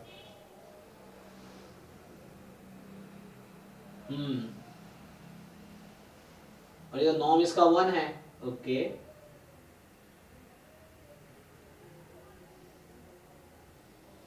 लेकिन इसको मैं लिख सकता हूँ चेंज ऑफ बेसिस, ये u है ना, u को मैं लिख सकता हूँ a e1 b e2 c e3 ऐसा लिख सकता हूँ नहीं। अच्छा ये है ना, तो a e1 का मतलब e समझ आ रहा है, स्टैंडर्ड बेसिस जो होता है r क्यूब का, तो e1 e2 e3 वो स्टैंडर्ड बेसिस के एलिमेंट्स हैं। e1 मतलब 1 0 0, e2 मतलब 0 1 0, e3 मतलब 0 0 1। तो मैं इसको ऐसा लिख सकता हूँ एक्चुअली। अब मैं यहाँ अगर डॉट प्रोडक्ट लूंगा ना तो e1 e2 e3 v1 के साथ तो a आ जाएगा। अच्छा e1 डॉट v1 तो यहाँ भी आ जाएगा u डॉट v1, ओके। और चूंकि ये ऑर्थोनॉर्मल सेट है है ना, यहाँ डॉट लगाऊं और यहाँ डॉट लगाऊं तो ई है ना, क्योंकि v1 डॉट v1 तो 1 हो जाएगी, तो ये c1 आ जाएगी। तो पता मजे की बात क्या है, ये c1 है यही a हो जाएगा और c2 b हो जाएगा, c3 c हो जाएगा। अच्छा क्या होगा, एनीवे तो यहाँ से 3 इक्वेशन बनेंगे, 3 अननोन्स आएंगे। एक तरीका है कि इसको आप सॉल्व कर सकते हो, ये 3 इक्वेशन क्वेश्चन में दे रखा है, ये जो इक्वेशन है क्वेश्चन में दे रखा है कि inner product of u with v1 is 1 with v2 is 2 with v3 is 3। अब ये 3 इक्वेशन, 3 उन्होंने 2 को यूज करके c को एलिमिनेट कर दो, फिर a b बचेगा, फिर 2 को यूज करके a b मिले और फिर a b की वैल्यू आ जाएगी। या आई थिंक इसका आंसर क्या है, आंसर देखना पड़ेगा नहीं तो इसमें होगा क्या, यहाँ मैं डॉट v1 लगा देता हूँ तो e1 डॉट v1 और अपॉन नॉर्म v1 स्क्वायर कर देंगे तो ये a आ जाएगी। तो v डॉट मतलब एक फॉर्मूला आता है, मैं ये कहना चाह रहा हूँ कि यहाँ से क्या होगा कि u dot v1 upon v1 का मॉड स्क्वायर, या ऐसा समझो, अच्छा ये उसी से आ जाएगा u का v1 से इनर प्रोडक्ट अपॉन v1 का v1 के साथ, तो ये जो आएगा u का पहला कोऑर्डिनेट आ जाएगा क्योंकि लिनियरली इंडिपेंडेंट है ना, तो यहाँ से पहला कोऑर्डिनेट आ जाएगा u का v2 के साथ एंड v2 का v2 से मल्टीप्लाई कर दो तो ये दूसरा कोऑर्डिनेट आ जाएगा u का v3 के साथ और v3 का v3 के साथ आप डिवाइड कर दो तो c आ जाएगा। तो एक मेथड तो ये था, इससे आप एबीसी निकाल सकते हैं 3 इक्वेशन 3 अननोन से। दूसरा तरीका ये है, तो यहां से क्या होगा u डॉट v1 क्वेश्चन में दे रखा है 1 और v1 जो है ना एक्चुअली वो खुद ही v1 क्या है, ये ऑर्थो नॉर्मल सेट है, तो v1 का इनर प्रोडक्ट v1 के साथ किसके इक्वल आएगा, ऑर्थो नॉर्मल सेट का डेफिनेशन पता है ना, किसी सेट का खुद के साथ इनर प्रोडक्ट लेंगे तो वैल्यू कितनी आएगी, 1 आएगी ना। वो तो ऑर्थोनॉर्मल सेट का ये तो डेफिनेशन है कि दूसरे किसी एक का दूसरे के साथ इनर प्रोडक्ट लेंगे 0 आएगी, किसी सेट का खुद के साथ इनर प्रोडक्ट लेंगे तो 1 आएगी, ये डेफिनेशन है ऑर्थोनॉर्मल सेट का। तो यहाँ से मैं बोल रहा हूँ डिनोमिनेटर सबका 1 है, तो यहाँ a 1 हो जाएगा, b 2 हो जाएगा, c 3 हो जाएगा आई थिंक। तो यहाँ से ऐसा होगा a square plus b square plus c square. अच्छा ये इसका मैग्नीट्यूड है एक्चुअली ना, u का मैग्नीट्यूड है root under a square plus b square plus c square. Okay तो नॉर्म u स्क्वायर, अगर मैं इसमें नॉर्म लगा दूं ओके तो यहां से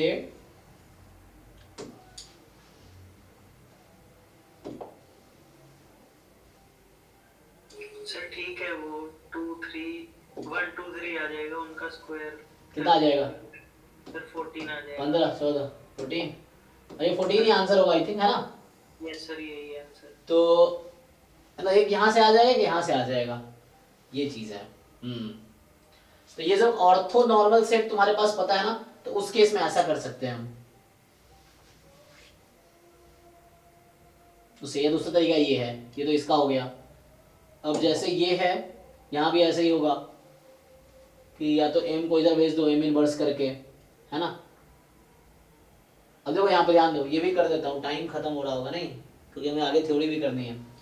तो इसने कहा है कि m के पास ये 3 आइगन वैल्यू है और ये 3 आइगन वेक्टर है, तो mv बराबर mu बराबर माइनस u, mv बराबर 1v m और mw बराबर 2w। ये ओके, समझ आ रहा है कैसे हो रहा है ये, है ना।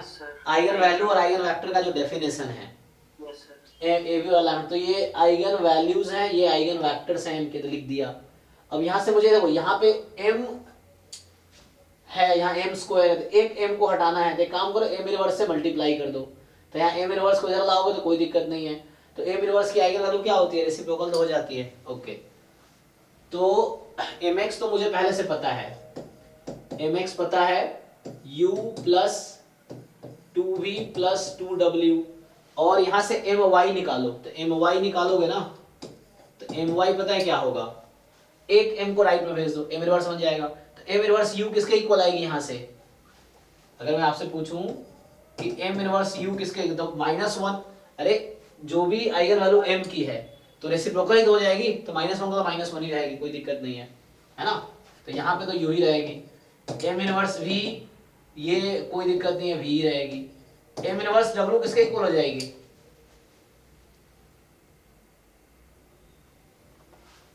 जब m को उधर भेजोगे तो 2 इधर आएगा ना, 2 इधर आएगा तो क्या बनेगा, सर 1/2। W/2 हाँ 1/, हाँ मतलब यहाँ W/2 वही, हाँ तो 1/2 W/2, या वैसे भी देख सकते हो 2 जो आइगन वैल्यू है m की, तो m इनवर्स की आइगन वैल्यू 1/2।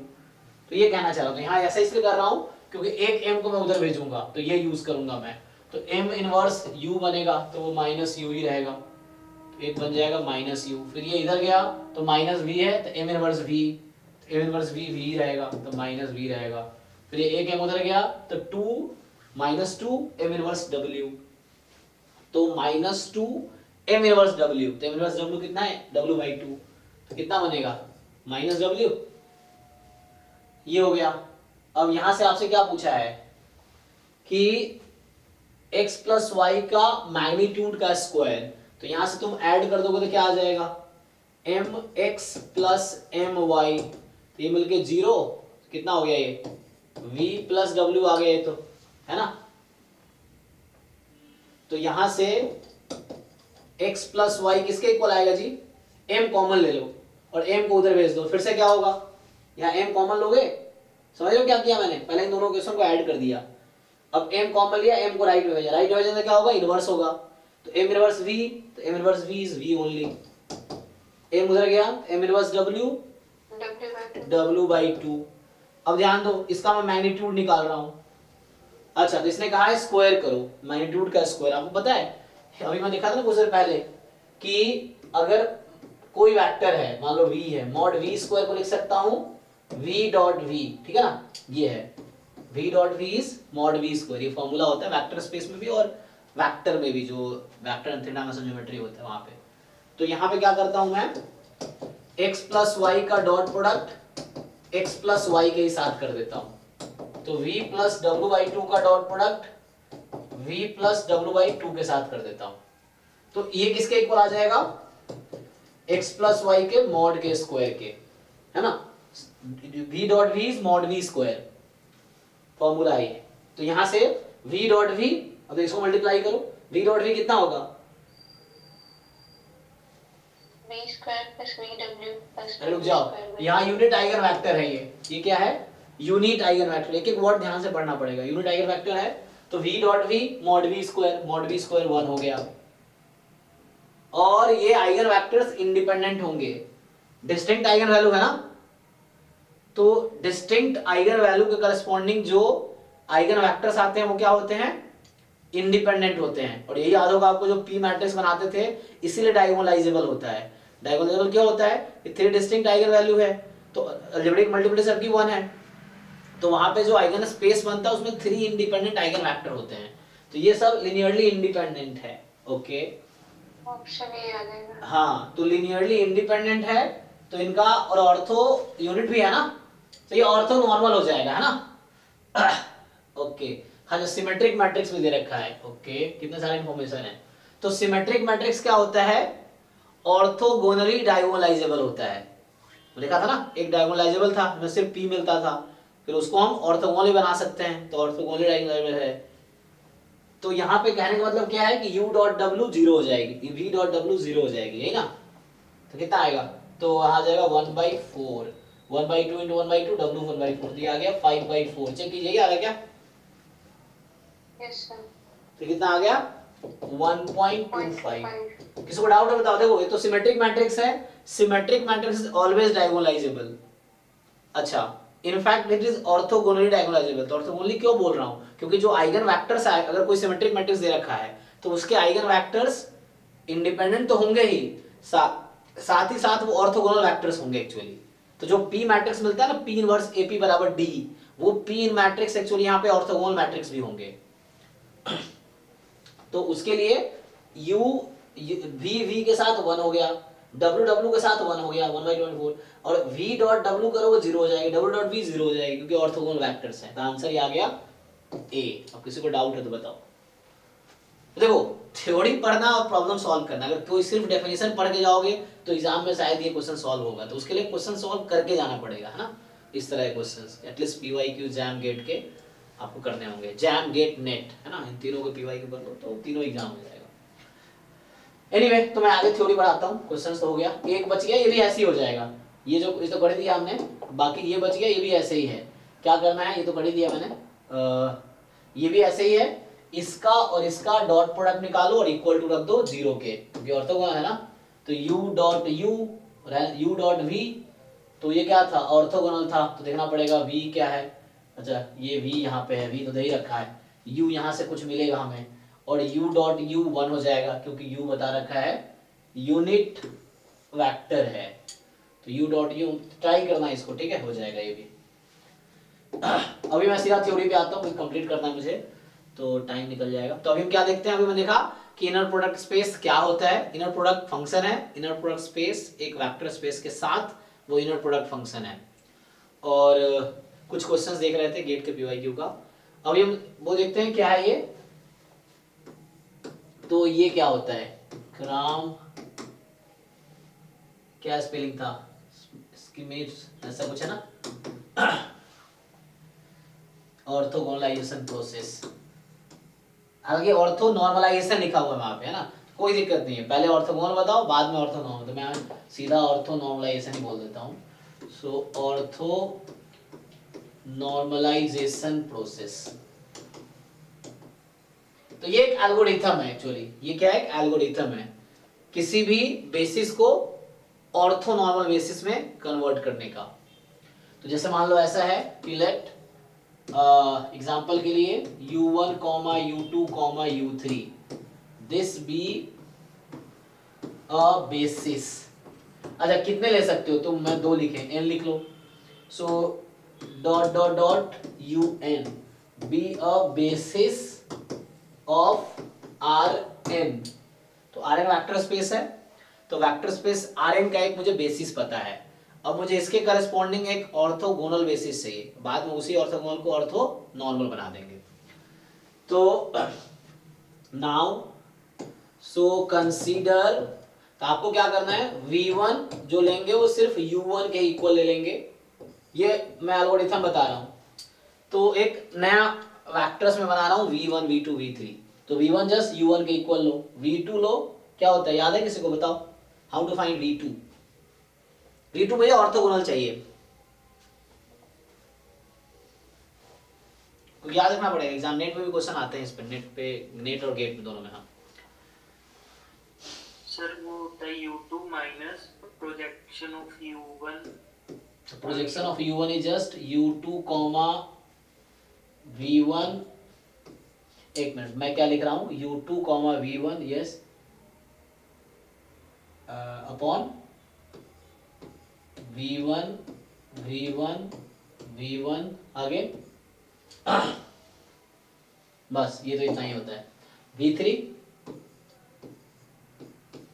यस सर, इसमें दोनों ले लेंगे वो u3 minus u3 comma v1 v1 v1 v1 फिर u3 के साथ v2 v2 v2 v2, ये हो गया।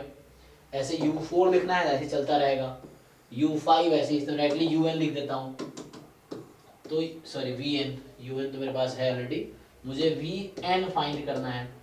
तो ये होगा un माइनस फिर un का v1 के साथ inner product v1 v1 v1 minus फिर un का v2 के साथ v2 v2 v2, यहाँ होगा v2 एंड ये कोई नंबर आएगा, ये कोई कांस्टेंट है जो आपको दिख रहा है ना, ये कोई कांस्टेंट होगा, फिक्स कांस्टेंट, मान लो 2 आ गया, यहाँ 2v1 हो जाएगा v2 and so on. Last term होगा un, तो इससे पहले हमने निकाला होगा vn माइनस 1, सो vn minus 1 vn minus 1 vn minus 1। तो यहाँ मेरे पास u1 u2 un था, अभी मैंने क्या कंस्ट्रक्ट किया है, अभी मैंने कंस्ट्रक्ट किया है, ये जो सेट आया v1 V2 V3 Vn, this is orthogonal, ortho normal नहीं, मुझे ऑर्थो नॉर्मल चाहिए, अभी ऑर्थोगोनल आएगा ये, this is orthogonal basis of Rn। तो इसके करस्पॉन्डिंग, ये सिर्फ एक बेसिस था, उसके करस्पॉन्डिंग ऑर्थोगोनल बेसिस मिला। अब इसको ऑर्थोगोनल कैसे बनाएंगे, एंड नाउ आगे क्या करेंगे, अब मुझे ऑर्थोगोनल को ऑर्थो नॉर्मल बनाना है, तो मैं क्या करूंगा, सर इनके मैग्नीट्यूड से डिवाइड कर देंगे। हाँ सिंपल है। तो आपको क्या करना है, V1 को डिवाइड करना है V1 के मैग्नीट्यूड से। अब V1 का मैग्नीट्यूड कैसे आएगा, तो आपको पता ही है, वो डॉट प्रोडक्ट या इनर प्रोडक्ट, जो डॉट प्रोडक्ट मैं लिख रहा था वो इनर प्रोडक्ट लिखा, तो दिस, फिर ऐसे ही V2 mod V2, V3 mod V3, Vn mod Vn, ठीक है। तो ये हो जाएगा, दिस इज ऑर्थोनॉर्मल बेसिस, और यहीं तक पहुंचना होता है आपको। तो आपको एक दे रखा होगा बेसिस, उससे ऑर्थोगोनल बनाने हैं, फिर बाद में उसके मैग्नीट्यूड से डिवाइड कर देना। मैग्नीट्यूड कैसे आएगा, तो मैग्नीट्यूड का फॉर्मूला ये है कि v डॉट v करेंगे तो मॉड v का स्क्वायर आएगा, या कुछ बुक में इसका नॉर्म भी लिखता है, नॉर्म वही है, तो मॉड v स्क्वायर, तो मतलब डॉट प्रोडक्ट का रूट ले लेंगे तो मैग्नीट्यूड आ जाएगी, ठीक है। देख लीजिए, एक क्वेश्चन इस पे कर लेते हैं, देखो। तो एक क्वेश्चन गेट का ही ले लो, गेट का ही क्वेश्चन है, देखो।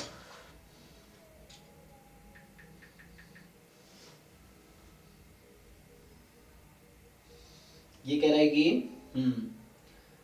ये गेट का ही है, तो आपको बोल रहा है कि late V with the vector space spanned by this and this, the orthonormal basis obtained by this is, ये गेट का ही क्वेश्चन देखो।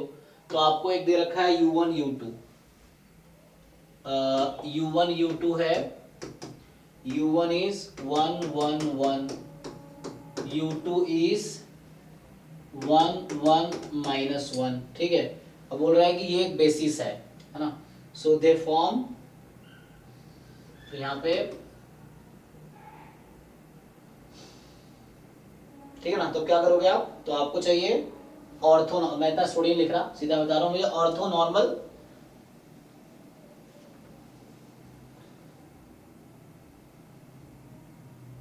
तो इसके करस्पॉन्डिंग, अच्छा बेसिस नहीं भी है, अच्छा मैंने बेसिस लिख दिया वहां पे ना, जस्ट स्पैनिंग सेट एक होना चाहिए ना, तो स्पैनिंग सेट है, क्योंकि बेसिस के लिए क्या चाहिए आपको, मतलब ये दो सेट मेरे पास है स्पैनिंग सेट। अब मुझे इसके करस्पॉन्डिंग कह रहा है कि the ortho normal basis of V spanned by this process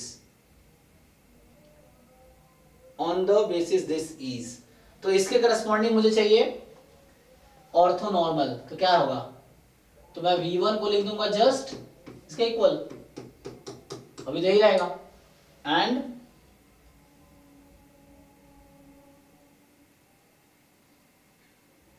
क्या होगा आगे, तो ये तो तुम्हारा जैसे हो गया, V2 क्या करोगे,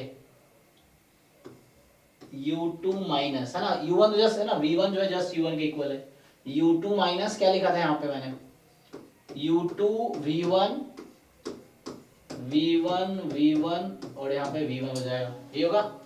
तो यहाँ से U2 तुम्हारे पास है 1 नहीं, हाँ 1 1 माइनस 1 माइनस, अब U2 का V1 के साथ डॉट प्रोडक्ट लो, तो U2 का V1 के साथ, U2 ये है V1 ये है, तो 1 into 1 plus 1 into 1 plus minus 1 into 1 कितनी आ जाएगी, बोलो 2 माइनस 1 1 ही आ जाएगी। अब V1 का V1 के साथ इनर प्रोडक्ट लो या डॉट प्रोडक्ट लो, तो V1 का 1 इंटू 1 1 इंटू 1 1 इंटू 1 कितना आ जाएगा 3, समझ आया तुम लोग कर क्या रहे हैं, और इंटू में है V1 तो 1 1 1, इसको घटाओ तो 1 माइनस 1/3 2/3, फिर इस 1 माइनस 1/3 2/3, अब यहाँ माइनस 1 है, अब माइनस 1/3 कितना होगा, माइनस 4/3, ठीक है देख लो। Yes sir. अब ये तो आपका आ गया जस्ट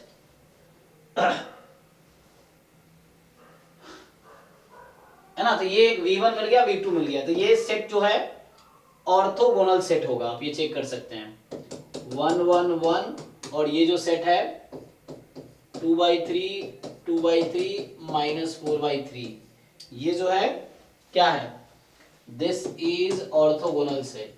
ऑर्थोगोनल इन दोनों का डॉट प्रोडक्ट लेंगे 0 आएगा, चेक कर सकते हैं आप। तो ऑर्थोगोनल है। ये ऑर्थोगोनल था नहीं था, 1 into 1 1 into 1 minus 1 ये 1 था, इसका डॉट प्रोडक्ट 0 नहीं था। ये दोनों वेक्टर जो है ऑर्थोगोनल नहीं था और ये दोनों ऑर्थोगोनल है। अब ऑर्थोनॉर्मल चाहिए तो इसी के मैग्नीट्यूड से डिवाइड कर दो। तो इसका मैग्नीट्यूड कितना होगा, root under 1 square plus 1 square plus 1 square निकालना आता है ना वेक्टर का डॉट, है ना, रूट 3 आ जाएगा। Root under a square plus b square plus c square का रूट, तो 1/√3 बाहर रख लो। सो 1 1 1 इसका मैग्नीट्यूड निकालो कितना आएगा, 4/9 4/9 16/9 24/9 4 4 8 16 8 कितना 24 है ना। तो डिवाइड करो इसको, 24/9 का रूट कितना होगा, अच्छा 24/9 तो इसका वो है ना स्क्वायर का सम, रूट ले लेंगे 24/9 का रूट, 8 3 24 है ना। अरे तो कॉम्प्लिकेट होगा, करो इसको कितना आएगा 24 है ना, तो 4 ही बाहर आएगा बस। तो 2√6/3 तो डिवाइड करो कितना बनेगा, है ना। इसको डिवाइड के बाद तो फाइनल क्या आएगा,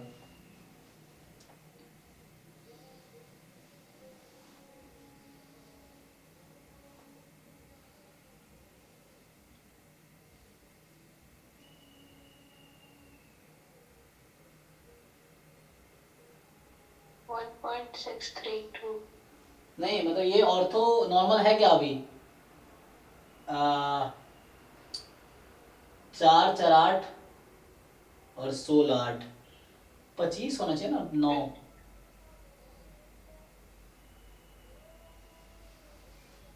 ये 4/9 आ रहा है तो इसको डिवाइड करना पड़ेगा, नहीं करना पड़ेगा तुम्हें डिवाइड।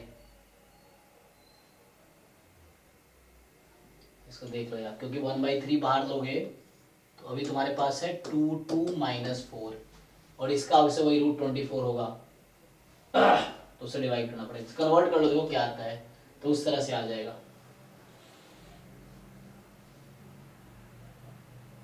ठीक है, मतलब डिवाइड कर लो जो भी है, रूट में आके डिवाइड कर लो क्या आएगा। सेकंड वाला जो वेक्टर है ना वो 1/√6 और -2/√6 आएगा। अच्छा ऐसा होगा, फिर उसका मैग्नीट्यूड भी 1 1 आ रहा है उसका, तो हाँ √24 को सॉल्व करना पड़ेगा ना, रूट हाँ वही बोल रहा हूँ। तो 1/√6 बाहर कर दिया, फिर क्या बचा तुम्हारे हिसाब से 1 1 माइनस 2, हाँ जी सर, ठीक है ना, ये आ गया, ठीक है हाँ। So this is ortho normal set, ठीक है ना।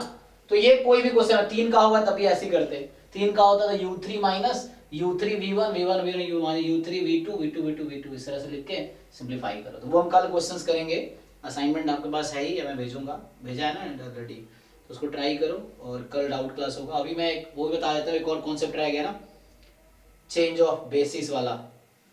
तो उसमें क्या है, बाकी जो क्वेश्चंस कल करते हैं, कल प्रॉब्लम क्लास करते हैं, तो ये कंप्लीट हो जाएगा। चेंज ऑफ बेसिस में क्या है, तो change of basis matrix, change of basis matrix है ना। आप लोगों ने देखा था ना कि होता क्या है, जैसे मान लो वेक्टर स्पेस R² ही है, तो एक बेसिस हो सकता है कि ये है, जैसे एग्जांपल के लिए 1 0 0 1 है ना, इसको बोलते हैं स्टैंडर्ड बेसिस। दूसरा बेसिस भी हो सकता है, तो जैसे 1 1 है और 1 माइनस 1 है ना, तो ये दूसरा बेसिस है। अब मुझे चेंज ऑफ बेसिस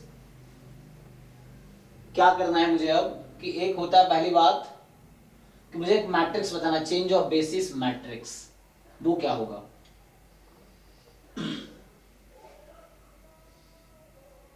तो इसका मतलब ये होता है कि लाइक अगर तुम पहले एक छोटा सा क्वेश्चन लिख सकते हो नहीं, सो इसमें जो कॉन्सेप्ट है एक्चुअली ऐसा है कि जैसे आपके पास कोई वेक्टर स्पेस दे रखा है और कोऑर्डिनेट है लिखना होता है ना, जैसे तुम लोग जानते हो टी बीटा, इसका क्या मतलब होता था,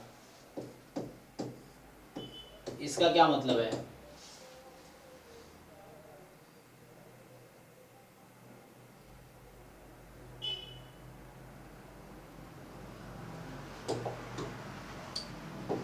थ्योरी तो यहाँ मैं कुछ एग्जांपल समझाऊं।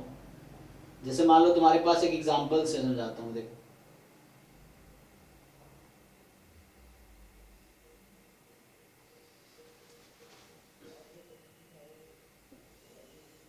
एक क्वेश्चन ये है, या नोटेशन अगर मैं लिखूं इसका, तो नोटेशन जैसे है, एक नोटेशन यूज करता है जैसे V alpha. So V alpha का मतलब हो गया, तो यहाँ देखो जैसे मान लो तुम्हारे पास alpha and beta are two basis, तो इसको ये लिखता है कि तुम्हारे पास है I beta alpha and then v beta, ये फॉर्मूला है। सो यहाँ पे क्या मतलब है इसका, देखो इसका नाम जो है ना, this is the change of basis matrix. तो यहाँ पे है क्या, here alpha and beta are two basis of a vector space, मान लो V है। अब ये चलिए कोऑर्डिनेट मैट्रिक्स, इसको V अल्फा जो लिखा हुआ है ना, तो उसमें तुम्हें ये कॉलम वेक्टर होगा, और ये जो यहाँ पे है दिस इज कॉल्ड, एग्जांपल से ही समझ आएगा, ऐसे मुश्किल लग रहा होगा। सो हियर ये जो नोटेशन यूज किया ना मैंने, beta alpha, this is change of basis matrix, change of basis matrix.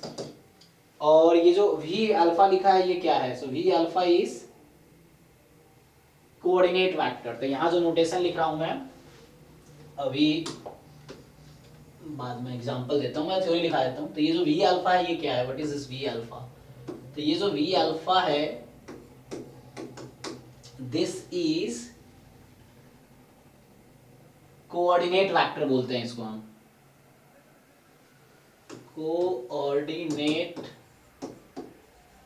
Vector of V with respect to basis alpha. And similarly ये समझ आ ही गया होगा V बीटा का मतलब क्या है, this is coordinate vector of V with respect to basis beta.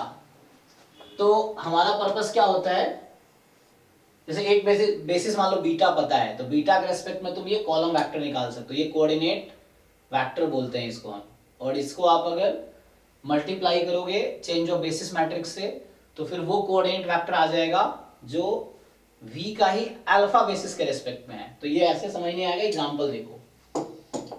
जैसे example के लिए अगर आपसे पूछा जाए कि एक बेसिस आपको मैं देता हूं, वेक्टर स्पेस है, चलो इसी का एग्जांपल लेते हैं, थोड़े कॉम्प्लिकेटेड सा एग्जांपल लिया है। सो जो वेक्टर स्पेस हमारे पास है, क्या बोलते हैं इसको तुम, P2x क्या होता था, P2x का मतलब क्या है याद है, set of all polynomial of degree at most 2, है ना, ये एक वेक्टर स्पेस था। तो V is a vector space. अब इसमें एक मान लो तुम्हारे पास बेसिस है अल्फा 1, एक सबसे स्टैंडर्ड बेसिस होता है 1x x स्क्वायर, ये होता है ना, सो 1x x स्क्वायर। एक और बेसिस तुम्हें दूसरा दे रहा हूं, सो यहां पे एक बेसिस दे रखा है कि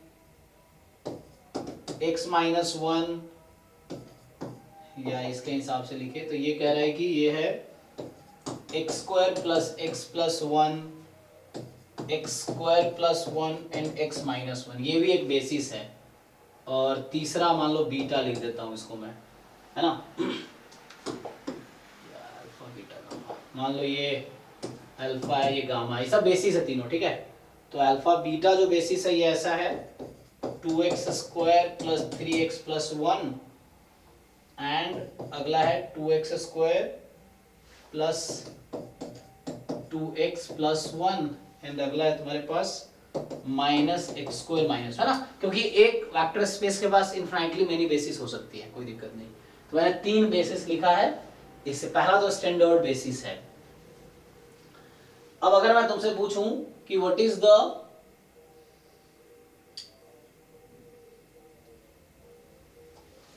सो आई लिखने का मतलब जस्ट एक नोटेशन है. So if you convert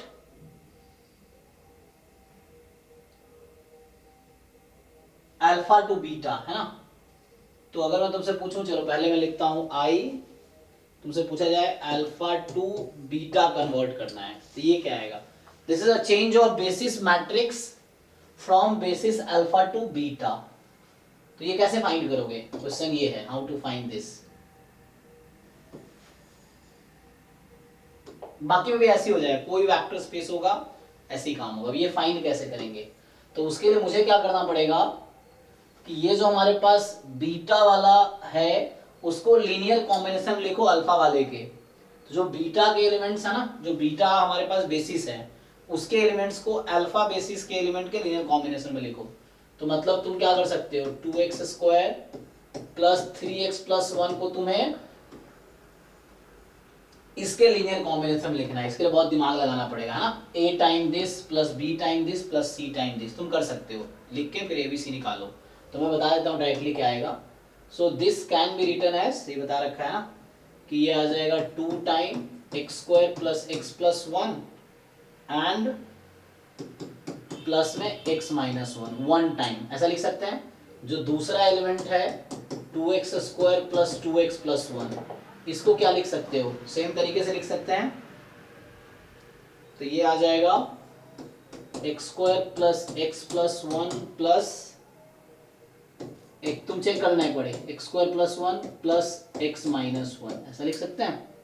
and जो तीसरा एलिमेंट है minus of x square minus 2, तो ये पहला, दूसरा, तीसरा. तो इसको मैं क्या लिख सकता हूँ? इसको मुझे उसके लीनियर कॉम्बिनेशन में लिखना है, तो मैं क्या लिख सकता हूँ यहाँ पे? तो तुम्हें सोचना पड़ेगा, और ये यूनिक ही होगा, ऐसा नहीं दो तरीके से लिखे जा सकते हैं. This representation is unique. तो वो तुम्हें पहले a time this plus b time this plus c time this करना पड़ेगा, फिर बाद में कोएफिशिएंट कंपेयर करोगे तो तुम्हें मिल जाएगा abc. तो अभी मैंने लिख दिया इसको. अब इसके हिसाब से मुझे ये बनाना है मैट्रिक्स. तो मैं क्या लिख सकता हूं यहाँ पे? तो देखो ध्यान से, ये कोएफिशिएंट कलेक्ट करना है आपको. तो मैंने बीटा के जो एलिमेंट्स हैं बेसिस के, उसको अल्फा बेसिस के एलिमेंट्स के लीनियर कॉम्बिनेशन में लिखा. अब तुम कोएफिशिएंट कलेक्ट करो. ये ऑर्डर्ड है ना, ऑर्डर में है, ये ऐसे ऐसे लिख दिया मैंने ऐसे तो, लेकिन ये ऑर्डर में है. तो बताओ क्या होगा, कोएफिशिएंट क्या क्या बन रहा है? तो पहला जो एलिमेंट है, ये जो पहला एलिमेंट है, इसके लीनियर कॉम्बिनेशन में किस ऑर्डर में है? कोएफिशिएंट क्या क्या है? इसका कोएफिशिएंट क्या है? 2. इसका कोएफिशिएंट क्या है? 0. इसका कोएफिशिएंट क्या है? 1. 2 0 1 आ गया. ऐसे ही अब इस वाले एलिमेंट को जब मैंने इसके लीनियर कॉम्बिनेशन में लिखा, तो इसका कोएफिशिएंट क्या है? 1. इसका 1 और इसका 1. फिर ऐसे ही जो तुम्हारा तीसरा वाला एलिमेंट, इसको जब मैं लिखा इसके लीनियर कॉम्बिनेशन में, तो कोएफिशिएंट इसका क्या आया? 1 0 कहाँ? अच्छा हाँ, -1. So this is the change of basis matrix. This is change of basis matrix from basis alpha two beta. From basis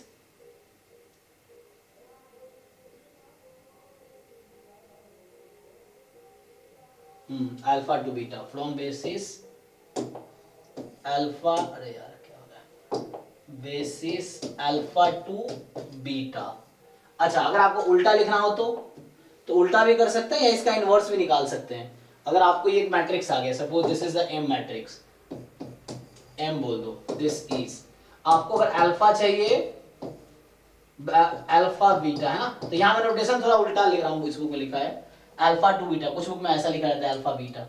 तो यहाँ बीटा से अल्फा कहना चाह रहा हूं मैं, कि जैसे बीटा को आप क्या करना, आपको यहाँ पे कि अब अल्फा के एलिमेंट को मुझे बीटा के लीनियर कॉम्बिनेशन में लिखना है. तो उस केस में क्या मैट्रिक्स मिलेगा मुझे? ये वही मिलेगा जो एम इनवर्स है. आप एम का इनवर्स निकाल सकते हो. तो मतलब कहने का मतलब ये है कि दिस यू विल गेट आई, जो बीटा अल्फा अभी मैंने लिखा है, इसी का इनवर्स मैट्रिक्स आएगा. दिस इनवर्स आ जाएगा. हाँ हाँ आया अंकल, हो गया. हाँ नहीं नहीं नहीं, ठीक है. तो यही है, हालांकि आगे भी लिख सकते थे। अगर मैं आगे पूछूं आपसे कि इसी में देखो, अगर तुमसे मैं ये पूछूं व्हाट इज द मैट्रिक्स, ध्यान से देखो, आई अगर मुझे लिखना है, जैसे बीटा को अल्फा के लीनियर कॉम्बिनेशन लिखा, अगर मुझे बीटा को लिखना होता गामा के लीनियर कॉम्बिनेशन में तो क्या होता है, तो बहुत इजी था, बीटा को गामा के लीनियर कॉम्बिनेशन में, तो बीटा गामा तो ऐसा ही है, तो किस ऑर्डर में है, 1x(x2) लिखा हुआ है मैंने यहाँ पे, तो 1 3 2 हो जाएगा ये, और यहाँ पे 1 2 2 हो जाएगा, और ये -2 0 -1, इस तरह से। तो बीटा को गामा के लीनियर कॉम्बिनेशन में लिख दिया। इसी को मुझे लिखना होता आई अल्फा, अच्छा एक मिनट, हाँ अल्फा को गामा के लीनियर कॉम्बिनेशन में लिखे, अगर हम अल्फा जो है बेसिस उसको गामा के लीनियर कॉम्बिनेशन में लिखें तो क्या आएगा, तो वही सेम चीज है ना, अल्फा हो गया 1 1 1, फिर कितना 1 0 1, देख ध्यान ऑर्डर में लिखना है, ये ऑर्डर में 1x(x2) करके लिख रहा हूँ मैं, तो -2 0 -1, ठीक है, तो इस तरीके से आ जाएगा।